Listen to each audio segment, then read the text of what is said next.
I can be a bit stingy, but it's not like I've always been like that. No, I wasn't always like this. What actually made me become like this is a story time for another day. But my husband, my husband used to be normal. Like, he used to be normal when it comes to spending. He was a normal spender, right? Until we got married. Then I realized that actually stinginess is sexually transmitted. I gave the nigga stinginess disease. Now he's on my level, if not worse. And so this is how much we spend as a stingy family of 3. No, I think when I say stingy, I'm being a bit too harsh. Let me rather say frugal. Let me use the word frugal, because frugal means being careful with spending or being economical, not being wasteful. So let me rather say frugal. Okay, let me say frugal. So this is how much we spend as a frugal family of 3 living in Northern Ireland, UK. Okay. Said it before. Hey, stop that. So hi guys, welcome once again to my channel. My name is Untitled. I'm a nurse currently practicing in the UK, but originally from Ghana, West Africa. And on this channel, I talk about migrating to the UK, and I also talk about life in the UK as an immigrant in general. Okay, so if these are topics that interest you in any way, please consider subscribing.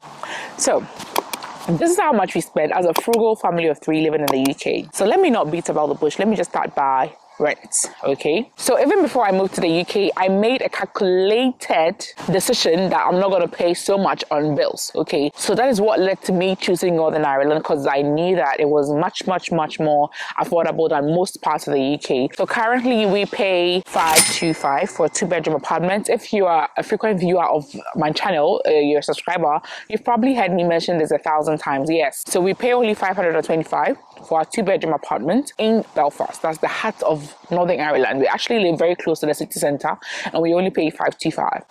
If you're liking my hair, let me give a big shout out to where I got it from. I know I look different. I haven't actually worn a style like this, and this is all kind courtesy natural girl wigs. Yes, so they sent me this beautiful wig in this beautiful package. Yes, natural girl wigs, and I'm loving it. I'm loving it. It's giving me natural, classy, beautiful black woman, natural Afro, kinky, Caribbean, lovely natural girl vibe. That's what it's giving. I love this. So they call this wig Wig Essence, and it's crafted from Premium Fibre hair. It gives you that realistic Afro girl look, you know, and it has this perfectly shaped fringe, and I love it. I really love this wig. But the best part is no glue at all. You don't need any glue to put this wig on. So if you're not like really good with frontals and all that, this is the best hair for you. And they have this card, that shows you how to care for the hair to keep it new all the time and fresh. Like, I love wigs like this because you just put it on and go your way. Like, that's all. I just literally put it on. Like, see, I want to show you, okay? This is a playground. I don't want to scare the kids here with my bald head, but let me just take it off to show you. That is it. That is it. You just literally just put it on, and that's she done. Yeah, this is 14 inches and it's their color 4. Okay, if you're a guy and you're watching me, don't skip this part. Order for your mom, order for your girlfriend, order for that girl. Yes, order for her. And guys, guess what? When you use the link in the description to order your wig, you get 10% off. Or when you use the referral code Nanel, you get 10% off your order. Is that not amazing? I love this brand because it's really classy and their products are very affordable. So thank you so much, Natural Girl Wigs, for sponsoring today's video. I really love my hair. So back to what I was saying, for council tax we pay £0 because we live in Northern Ireland and there's nothing like council tax. For those who don't know what council tax is, this is the money that the government use to maintain, you know, the refuse collection and the libraries and then, you know, all those other governmental things. This is what the government used to maintain it. However, in Northern Ireland, we don't pay anything like that. So yeah, water bill. In Northern Ireland as well, we pay £0 per month for water because water is free. Water is free. Okay, and then comes electricity. So for us, we use electricity quite a lot because we have 2 fridges, we have a TV, we have phone, we have our other electronic devices, and then we also use an electric cooker, you know, to cook our food. And then sometimes we put on the electric heater to warm the water quickly if we are in a hurry. Yeah, so we basically pay about £70 per month for electricity. Yeah, we also pay for heating oil.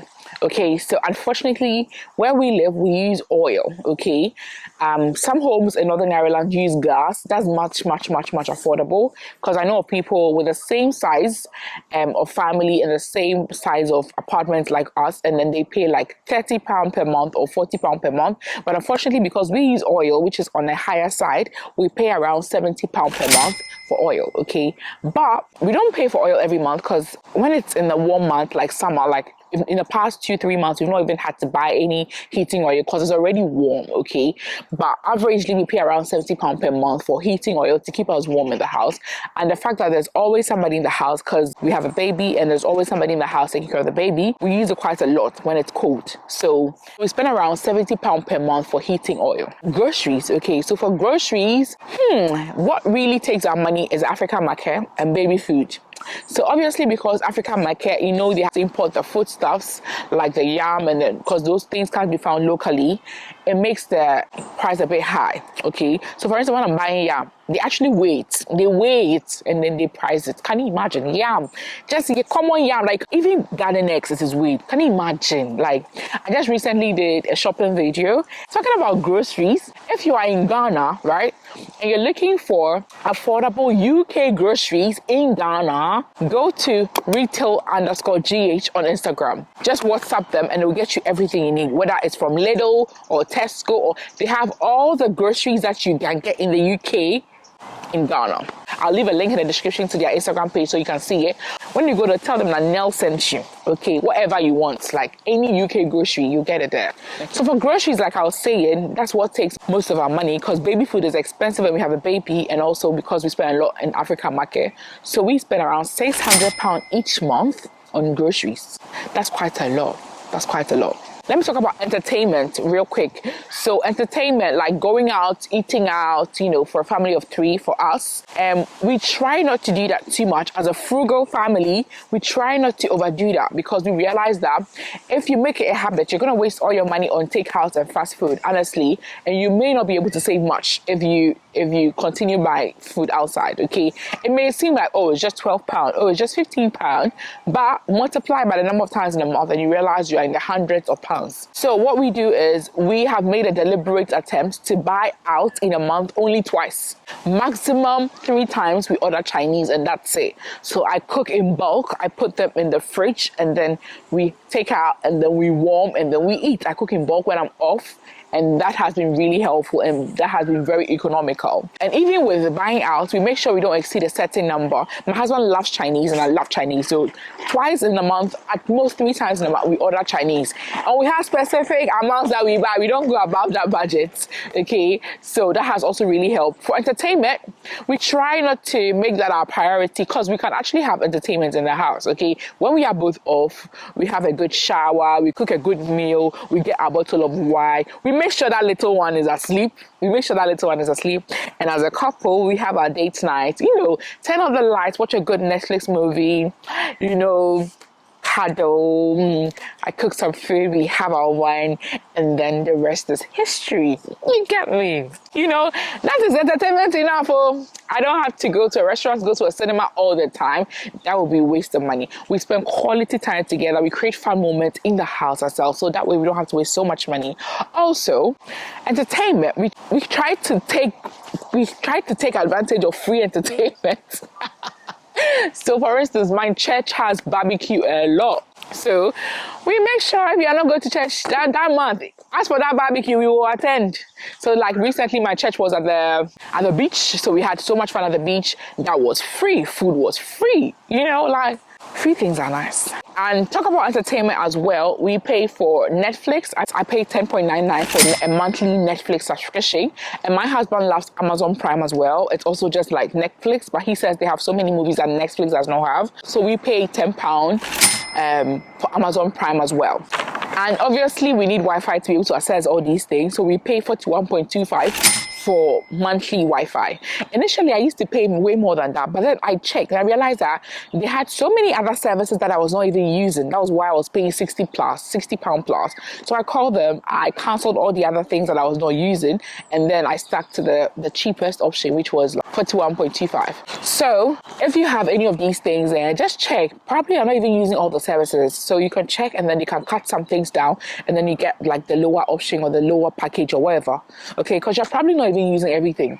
Okay, TV licensing, we use 13.25. So if you are in the UK, you have to pay TV license if you have a TV or an iPad or a phone and you watch live shows on these devices. Okay, you have to pay. If you don't pay, it's an offense. Okay, this is what the government used to fund the BBC. So you have to pay 13.25. That's what we pay for. And then me being a nurse, I'm a member of RCN. So RCN is the Royal College of Nurses. So what they do is sort of like they're a nursing union. They are fighting for nurses, for good pay, for better working conditions. And then as a nurse, if I need any issue, I call them. For instance, I recently phoned them because I had questions about some immigration, whatever. So I had to call them. They gave me an immigration lawyer, qualified immigration lawyer, who spoke to me for like 40 minutes, explaining everything to me for free. And okay, not free because I pay every month, but compared to what you pay every month and how much they're willing to help you when you need them, it's amazing. It's crazy. It's insane. I pay 16.40 every month for that. And if as a nurse, God forbid, if I'm to get any legal issue, they will give me a legal representative to defend me in court. So RCN is a must. And it's not just for nurses. If you're a care assistant and you have not joined RCN, I don't know what you're waiting for. So I joined RCN as well, and I pay 16.40 every month. And for my phone bill, I pay £21 a month, and my husband pays £10 a month. I have 20 gig every month that I probably don't use everything. But the thing is, I don't like using public Wi-Fi. So as much as possible, I always try to have enough data on my phone for personal use because I don't like using public Wi-Fi. If you watch my video on scams, you realize that making financial transactions on public Wi-Fi can put you at risk to scammers. So that's why I always want to have enough data on my phone. That's why I pay for 20 gig a month. Since we're in the UK, healthcare at the moment is free. Okay. For transportation, when my husband joined me in the UK, we actually wanted to buy a new car for him, but then that stingy aspect, clicked, and we were like, no, why do we need another car? Because we were expecting a baby at the time, and then we knew that once we have a baby, one person will be in the house all the time to take care of the baby whilst the other person goes to work. So for instance, when I'm working, he's in the house babysitting. When he's working, I'm in the house babysitting. So one person will be out with the car like all the time. So why do we need two cars then? Because when you have two cars, that means you're going to pay two insurances, you're going to pay two road tax, do two MOT, all those things. So why do we need it? So we decided to use the same car. So I put him under my insurance, which is much, much cheaper. So he's only had his UK driver's license for less than a year. That's supposed to make his insurance a bit more expensive. But because I put him under mine, it's much, much cheaper. So for both of us, we pay £87.67 per month, okay, for both of us, okay? He's under it, I'm on it as well. Petrol, because the car is almost always busy. Let's say if I have to work Monday, Tuesday, Wednesday, when I come back, my husband has to go to work, let's say Thursday, Friday, Saturday. So the car is almost busy every day of the week. So we use the car a lot. And with the rise in energy prices, we pay around £100 a month for petrol each month. My car is a small car, and then the fuel whatever is 1.6 liter capacity. So for that, so if you have a bigger car, you should expect to pay way more. And for childcare, we pay £0 for now, because we are taking turns to take care of the baby. Maybe in the future we'll have to take our child to school because I want him to start school quite early. So maybe we'll take him to school. And obviously, if your child starts school way earlier than the normal school age, you're gonna pay. So maybe in future we'd have to pay. But for now, we're just taking care of the baby ourselves. Now, for family and friend support, because most immigrants, you have to send money home. But with us, fortunately or unfortunately, we don't have to send anything home. As a matter of fact, sometimes we receive money back from back home. Sometimes. So my mom is a care assistant in the US, and she makes way more than I do. So sometimes she actually sends me money that, take this, my daughter. And my husband, his situation is even worse because his father is a real estate mogul in Ghana. So he actually sends us money sometimes. So we don't have to send money home. What makes us send money home is usually for cousins and other siblings. Oh, take this for credit, take this for your birthday, buy a cake, those things. It's not much. Sometimes, with friends, we have to pay for, let's say, class contribution. This person is having a wedding, or this person's mommy just died, or this person, to support friends and family, maybe wedding and funerals, blah, blah, blah, contribution, which is not much. So let me say those things, maybe about £50 every month. It's not much. Let me say about £50 every month, yeah. And it's really difficult to factor how much we spend on clothing because we don't buy clothes every month. So I would not add that. On my YouTube channel, I try to look different every day. So at the point, I told my husband that it looks like I've worn everything in my wardrobe for a YouTube video. And now I've actually started repeating everything that I have worn. There are some tops that I've worn 3 times, some tops I've worn twice, some tops I've worn. I'm like, I need to change my look. I think people are going to get tired of seeing the same top every day.